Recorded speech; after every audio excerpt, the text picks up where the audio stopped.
Our panel of experts is here to break it all down. CPA Dan Geltrude, founding partner of Macro Trends Advisors, Mitch Roschelle, and former chief economist for the U.S. International Trade Commission, Peter Morici. This is like a Fox and Friends first financial all-star team. We're going to kick it off with Peter and pull up the competing economic plans. Take a look.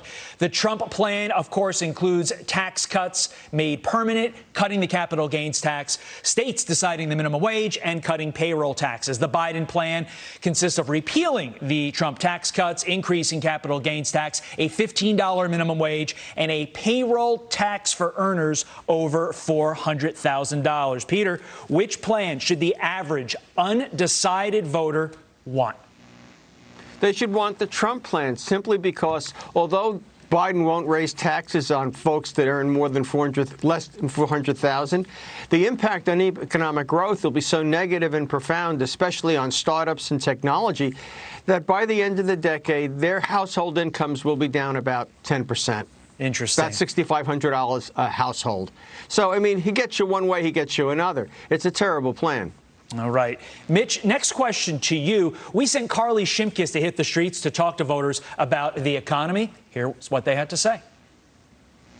The thing about the economy is that my 401k looks great. I have no issues with investment. There's no equity. There's just no sense of fairness. I think that the Trump economy has been very good for the big businesses, but has completely forgotten about small businesses. Mitch, I want to focus on that last line. Completely forgotten about small business, good for big business. You understand the big business world better than almost anybody. How do you respond to that claim? Well, you know what? I don't think it's terribly fair. The fact of the matter is, one of the things that was in the Trump tax plan from several years ago was actually very pro-small business. They gave preferential tax treatment to sole proprietors, to people who had partnerships, which are very much the foundation for small business. So I think what people have to realize is it takes time for tax cuts to work their way through the system and create jobs. But if you look at the job growth during the 3.5 years prior to the shutdowns, they were very strong and driven by small business. So I think small business is the way to prosperity. And I think as we try to figure out a way to stimulate small business growth, if Congress can get their act together, it's going to be, again, on the backs of small businesses. Great segue to Dan. Dan, you're our resident bean counter, so you get the bean counting question.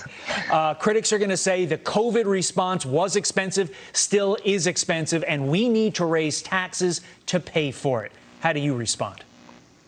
I think that you have to look at first cutting back on the spending. If you're going to increase taxes, at least do it in a responsible way so that you know that the dollars that are going back to the government are being used properly. Right now, the government is spending too much money on pet projects and special interests, and I think that's what people really have an issue with. Our debt is ballooning, which is not good news.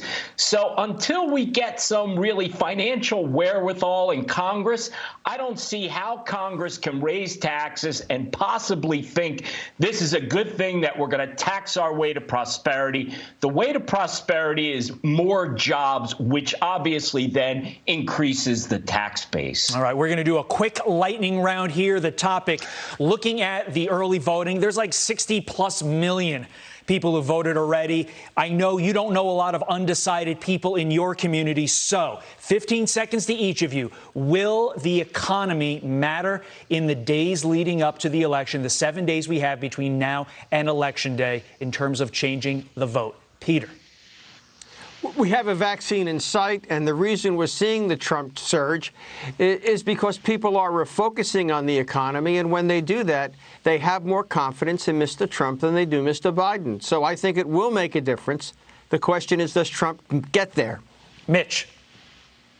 I think the economy is the number one issue. The one thing the president has done is he's sort of tied the stock market to the economy. So it's possible that many voters could look at the stock market as a proxy for the economy. But this Thursday, the GDP number comes out, and it's going to be very strong. And I hope that resonates with undecided voters. Dan, take us home. I think the economy always matters, and anything that happens in this last week that has an impact on people's perception of the economy, I don't know if anything will actually change, but if their perception changes, so does their vote. You know, they always talk about the Chicago Bulls Big Three. They have nothing on you guys. Dan, Mitch, and Peter, we appreciate your time. Jillian, over to you.